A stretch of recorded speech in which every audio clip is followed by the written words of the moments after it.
আসসালামু আলাইকুম। বিসমিল্লাহির রহমানির রহিম। আমি বাংলাদেশ পুলিশের একজন কর্মকর্তা এসআই মাসুদ রানা।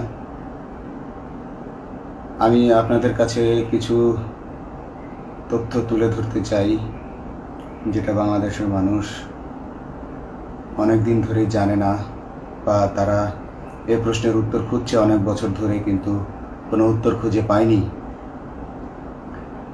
আজকে যাকে সেনাবাহিনী থেকে অব্যাহতি দেওয়া হলো, মেজর জেনারেল জিয়াউল হাসান, যিনি এনটিএমসির প্রধান ছিলেন এবং তিনি র্যাবের অতিরিক্ত পরিচালক ছিলেন। অতিরিক্ত পরিচালক অপারেশন। তিনি মেজর থাকতেই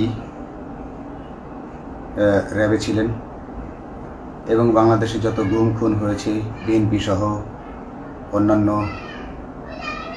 যারা অ্যাক্টিভিস্ট, সেই গুম খুনের সাথে জড়িত এই জিয়াউল হাসান। অনেক নেতাদেরকেই র্যাবের কালো গাড়িতে করে সিভিলে ধরে আনা হতো, এনে র্যাব ওয়ানের গোপন আস্তানায় তাদেরকে আটক রাখা হতো। এরপর তাদেরকে সময় মতো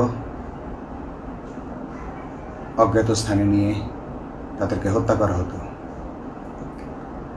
এবং অজ্ঞাত স্থানেই তাদের লাশ হয়তো নদীতে ডুবিয়ে দেওয়া হতো, নয়তো তাদেরকে দাফন করা হতো, নয়তো অ্যাসিডের মাধ্যমে তাদের লাশকে গলিয়ে দেওয়া হতো। আমি 2014 অক্টোবর থেকে 2017 ডিসেম্বর পর্যন্ত র্যাব সদর দপ্তরে কর্মরত ছিলাম। তখন র্যাবের ডিজি ছিলেন বেনজির, যিনি আজকে দেশের হাজার হাজার কোটি টাকা চুরি করে, পুলিশের হাজার হাজার কোটি টাকা চুরি করে পালিয়ে গেছেন বিদেশে। তো আমি দেখেছি অনেক মানুষকে কিভাবে অন্যায়ভাবে গ্রেফতার করে নিয়ে গুম করে রাখা হতো। আমি রিসেপশনে ডিউটি করতাম। গুম হয়ে যাওয়া মানুষের স্বজনেরা আমার কাছে আসতো, কিন্তু আমাদেরকে কঠোর নজরদারিতে রাখা হতো। সিসি ক্যামেরার আওতায় ছিলাম, তাদের সাথে আমরা ওভাবে কথা বলতে পারতাম না। তাদেরকে কোনো তথ্য দেওয়া নিষেধ ছিল আমাদের জন্য। কিন্তু তাদের স্বজনরা আসলে এসে যখন এখানে কান্না করতো, আমি নিজেকে ধরে রাখতে পারিনি। আমি অনেকের স্বজনকেই তাদের স্বজনের, গুম হয়ে যাওয়া স্বজনের পরিণতির কথা জানিয়ে দিতাম। বিশেষ করে যাদেরকে মেরে ফেলা হতো, খুন করা হতো, তাদেরকে আমি খারাপ সংবাদটা দিতাম না। কিন্তু যাদেরকে বন্দি করে রাখা হতো, যেমন বিএনপি নেতা সালাউদ্দিন আহমেদকে যখন অ্যারেস্ট করে আনা হলো, তিনি অ্যারেস্ট করার সময় ধস্তাধস্তিতে মাথায় আঘাত পেয়েছিলেন। তাকে র্যাব ওয়ানের গোপন কক্ষে আটক করে রাখা হয়েছিল দীর্ঘদিন। এরপর তাকে এক সময় ভারতে পাচার করে দিয়ে আসা হয়। তাকে অজ্ঞাত কারণে হত্যা করা হয়নি। তার ফ্যামিলি এসেছিল, তার স্ত্রী হাসিনা আহমেদ, তার ভাই গিয়াসউদ্দিন আহমেদ। ওনারা আমার কাছে বেশ কয়েকবার এসেছেন। আমি কয়েকদিন ওনাদের এই উদ্বেগ, উৎকণ্ঠা, আমার সামনে বসে কান্নাকাটি দেখে আমি থাকতে পারিনি।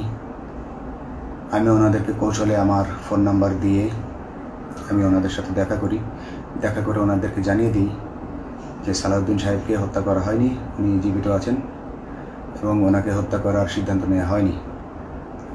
এই সিদ্ধান্তগুলো জেনে নিতেন তিনি হচ্ছেন বর্তমানে মেজর জেনারেল জিয়াউল হাসান, যাকে আজকে অব্যাহতি দেওয়া হয়েছে। শুধু অব্যাহতি যদি দেয়া হয়, তাকে যদি বিচারের মুখোমুখি করা না হয়, তাহলে এই আন্দোলনের, এই স্বাধীনতার কোনো মূল্য থাকবে না। আমি আজকে আর কাউকে ভয় পাই না। আমি আজকে বিশ্বাস করি যে আজকে আমাকে এই সত্য বলার জন্য কেউ গুম করে দিতে পারবে না, এই সত্য বলার জন্য কেউ আমাকে অ্যারেস্ট করবে না। সেই কারণে আমি বুকে সাহস নিয়ে আজকে কথাগুলো বলছি। আপনারা যারা বিএনপি নেতা ইলিয়াস আলীর অপেক্ষায় আছেন, তাদের জন্য দুঃখজনক সংবাদ। তাকে অনেক আগেই হত্যা করা হয়েছে। তাকে পতেঙ্গা সমুদ্র সৈকত দিয়ে কড়া পাহারায় সাগরের মাঝখানে নিয়ে স্পিডবোটের মাধ্যমে মুখে পলিথিন পেঁচিয়ে হত্যা করে, তার পেট ছুরি দিয়ে ছিদ্র করে, তাকে পাথর দিয়ে বেঁধে সাগরে ডুবিয়ে দেওয়া হয়েছে। শুধু ইলিয়াস আলী নয়, অনেক নেতার সন্ধান যারা আজও পাননি। কিছু মানুষ তো ঘর থেকে উদ্ধার হয়েছে, কিন্তু যাদেরকে আপনারা পাননি তাদের সবার এই করুণ পরিণতি হয়েছে। আমি যদিও তারা এই কাজগুলো গোপনে, অতি গোপনে করত এবং র্যাবের অন্যান্য শাখার কর্মরত কর্মকর্তা কর্মচারীরা এটা জানতো না, কিন্তু আমি অত্যন্ত বিচক্ষণভাবে আমি এই খবরগুলো নিতাম, কারণ আমি জানতাম এগুলো একদিন আমি প্রকাশ করতে পারবো। এবং এই দিনটার অপেক্ষায় ছিলাম আজকে এত বছর, মানুষের কাছে সত্য প্রকাশের। বাংলাদেশের মানুষ জানুক যে কারা খুনি, কারা এত মানুষকে গুম খুন করেছে, এই দেশ থেকে এই দেশে ত্রাসের রাজত্ব কায়েম করেছে।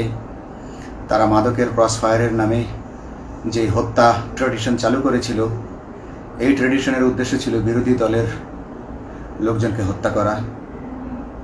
কারণ পুলিশ এবং সেনাবাহিনীর অনেকেই মানুষ হত্যা করতে ভয় পেত, তারা এটাতে অভ্যস্ত ছিল না।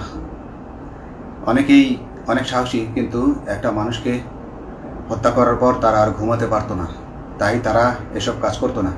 কিন্তু খুনি হাসিনা কিছু মানুষকে এভাবে হত্যা করতে করতে পুরস্কৃত করার মাধ্যমে হত্যা করতে অভ্যস্ত করে ফেলে।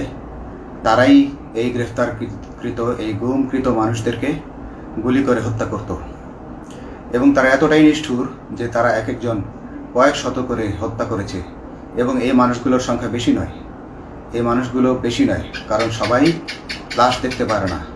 একটা মানুষকে খুন করার পর লাশের যে ছটফটানি এবং মাথায় গুলি করার পর মাথার যে বিকৃত অবস্থা, এই জিনিসগুলো আমাদের অনেকেই আমরা সহ্য করতে পারি না।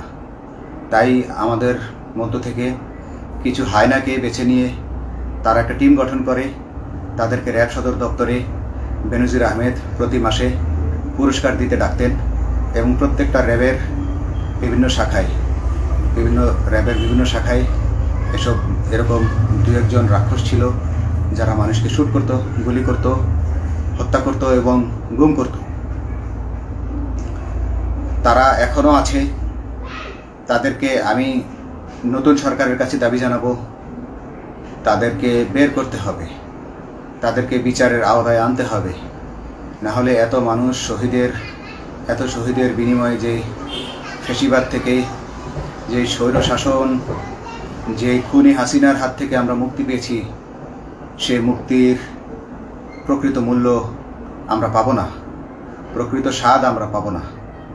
এই খুনিদেরকে বের করতে হবে, এই খুনিদেরকে বের করে আইনের আওতায় আনতে হবে। বাংলাদেশ পুলিশ কখনোই গুলি করতে অভ্যস্ত ছিল না। আপনারা জানেন একসময় পুলিশ যে গুলি করতো না, এটা নিয়ে অনেক ব্যঙ্গচিত্র ছাপা হতো পত্রিকাগুলোতে, যে গুলি না করতে গুলি খেলনার বন্দুকে পরিণত হয়েছে। তো কিন্তু সেই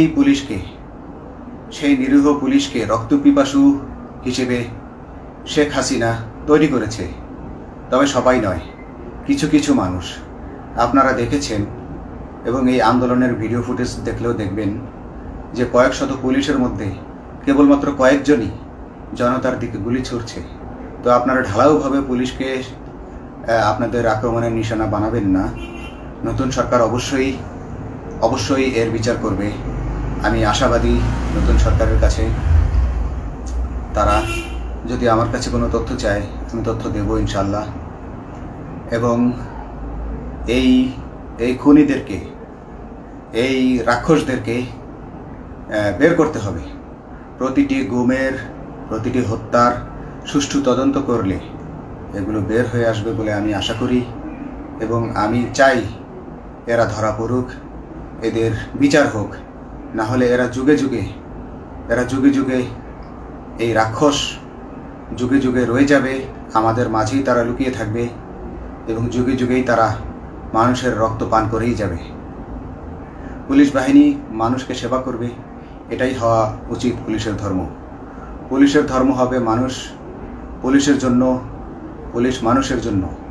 উন্নত রাষ্ট্রের পুলিশ মানুষ যেভাবে পুলিশকে ডাকলেই পুলিশ 5 মিনিটের মধ্যে ছুটে যায়, তাকে সাহায্য করে। আমরা বিভিন্ন ভিডিওতে দেখি যে পুলিশ হাঁসের বাচ্চাকে রাস্তা পার করে দিচ্ছে, একজন অন্ধ মানুষকে রাস্তা পার করে দিচ্ছে। বাংলাদেশের পুলিশ এমনটাই করতে চায়, আমরা এমনটাই করতে চাই, কিন্তু সেই পরিস্থিতিতে আমাদেরকে রাখা হয়নি।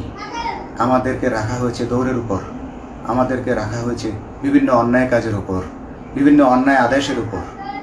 কেউ যারা মেনেছে তারা ভালো ভালো জায়গায় পোস্টিং নিয়ে থেকেছে, যারা মানেনি তাদেরকে খারাপ জায়গায় পোস্টিং দেওয়া হয়েছে, কারো চাকরি হারিয়েছে, কাউকে সাসপেন্ড করে রাখা হয়েছে।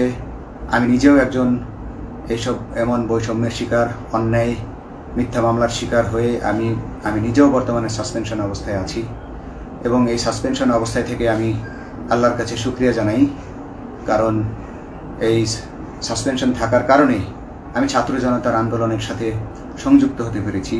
আমি সবসময় আল্লাহর কাছে দোয়া করেছি যে আল্লাহ তুমি আমাকে মুজাহিদ হিসেবে কবুল করো, আমাকে জিহাদ করার তৌফিক দান করো এবং আমাকে শহীদী মৃত্যু দান করো। এবং আল্লাহ আমার দোয়া কবুল করেছেন। আমি ছাত্র জনতার সাথে এই জিহাদে অংশগ্রহণ করেছি, ছাত্র জনতা সফল হয়েছে। আমি গর্বিত আমি এই আন্দোলনে একজন পুলিশ অফিসার হয়েও আমি অংশগ্রহণ করতে পেরেছি। তো যাই হোক, আমি চাইব যে বাংলাদেশ পুলিশের, র্যাবের যে সকল কর্মকর্তা অগণিত মানুষের গুম খুনের সাথে জড়িত ছিল তাদেরকে ধরা হোক, তাদেরকে আইনের আওতায় আনা হোক। আমাদের মতো অনেক অফিসার আছি যারা এসব কুকর্মের সাক্ষী, আমরা সাক্ষ্য দেব। আমরা এখন আর ভয় পাই না। আমরা আসলে যে ভয় পেয়েছি তা নয়, আমাদের বাহিনীতে টিকে থাকাটা জরুরি ছিল। জনগণের স্বার্থেই আমাদের বাহিনীতে থাকা জরুরি ছিল, কারণ আমরা যদি বাহিনী থেকে আউট হয়ে যেতাম তাহলে এসব তথ্য আমরা জানতে পারতাম না এবং জনতার কাছে পৌঁছাতে পারতাম না। জনতার কথা বলতে হলে, জনতার সাথে থাকতে হলে আমি পজিশনেও থাকতে হবে। এই জন্য অনেক কিছুই প্রকাশ করিনি, কারণ আপনারা ভালো মতোই জানেন যে অনেক সেনাবাহিনীর মেজরকেও গুম করে দেওয়া হয়েছে যারা মুখ খুলেছে। আমি তো একজন সামান্য সাব ইন্সপেক্টর, আমাকে গুম করে দেওয়া তাদের 1 সেকেন্ডের ব্যাপার ছিল। তো আমি এখন বিশ্বাস করি যে এখন সেই দিন, সেই কালো মেঘ সরে গেছে আকাশ থেকে, আকাশ মুক্ত হয়েছে, এই দেশ জালিমের শাসন থেকে মুক্ত হয়েছে। আল্লাহ তাআলা আমাদের উপর রহমত বর্ষণ করেছে। অগণিত মুসলিমের দোয়া আল্লাহ তাআলা কবুল করেছেন, অগণিত 18 কোটি মানুষের দোয়া আল্লাহ কবুল করেছেন। নইলে এইভাবে হঠাৎ করে 15 দিনের মধ্যে 15 বছর ধরে গড়ে ওঠা রাক্ষসের পতন ঘটা আল্লাহর রহমত ছাড়া এটা কখনোই সম্ভব হতো না। আমি আল্লাহর উপর ভরসা রেখে বলছি, আপনারা নতুন প্রশাসনকে ঢেলে সাজান, পুলিশ বাহিনীকে ঢেলে সাজান। এই সিস্টেমের মধ্যেই, পুলিশের এই সিস্টেমের মধ্যেই গণ্ডগোল আছে, নিয়োগের মধ্যে গণ্ডগোল আছে।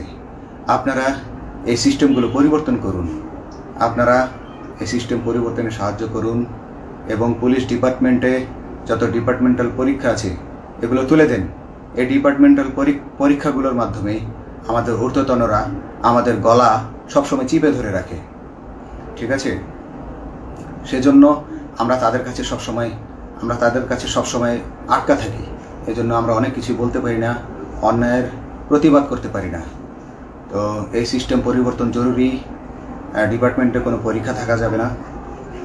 কনস্টেবল হতে যারা একটা নির্দিষ্ট সময় পর তার বিভিন্ন কোর্স করানোর মাধ্যমে তার প্রমোশন হতে হবে। সাব ইন্সপেক্টরে ভর্তি হয়ে 5 বছর পর